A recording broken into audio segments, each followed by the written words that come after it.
and welcome back to another gluten-free, lactose-free and yeast-free baking video. How are we doing today? Today I'm going to be showing you my recipe for a Victoria sponge tray cake, but of course it is going to be gluten-free, lactose-free and yeast-free.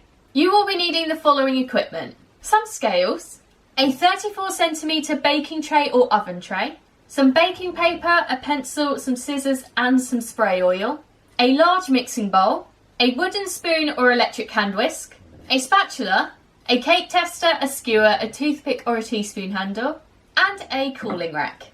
You will also be needing the following ingredients: 200 grams of butter, softened, I like to use lacto-free butter, 200 grams of caster sugar, 4 medium-sized eggs beaten, and 200 grams of gluten-free self-raising flour. So, let's go! First things first, measure out and prepare all of your ingredients so that they're completely ready for you to use, and then preheat your oven to 190 degrees C on a conventional oven, 170 degrees C on a fan oven, or gas mark 5. So now that we've done all that, it is now time to prepare our tray. So for this we will be needing our baking tray or oven tray, our baking paper, our pencil, our scissors and our spray oil. So we are going to roll out our baking paper, place in our oven tray or baking tray on top, do not fall off, as close to the edges as possible so we waste as little paper as possible. Just ravel you in a little bit. There we go. Then using our pencil, draw around the bottom. And then we are going to use our scissors and cut that out.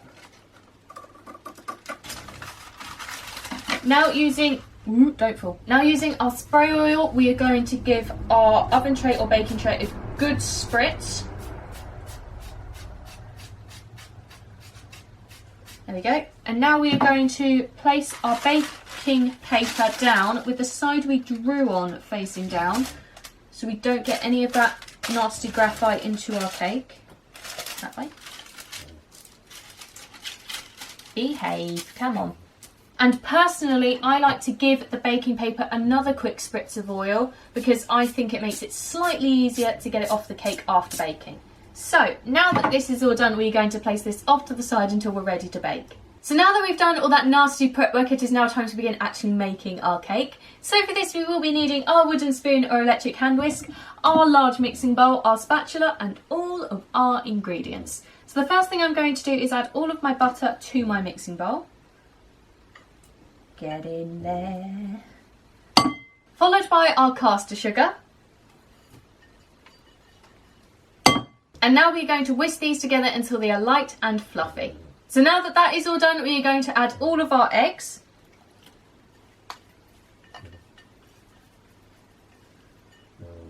So now we're going to mix this lot together until we have a nice smooth batter. And now we're going to add a little bit of our flour to our mixture at a time, mixing all the time until everything is fully combined.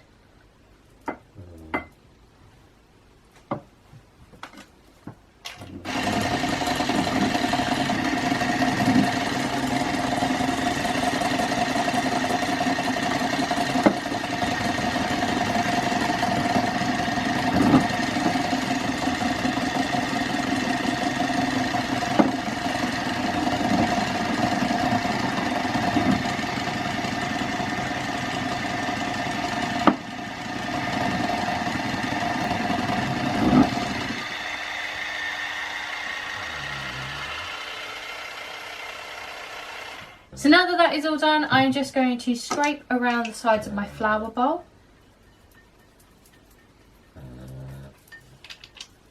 And the sides of my mixing bowl.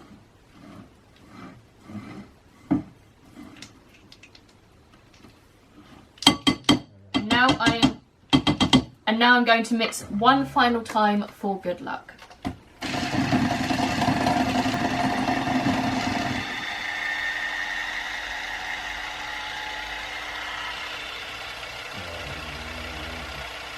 So now that this is all done, we are now going to need our prepared baking tray or oven tray. So now all that is left to do is add this to this, so let's get on with it.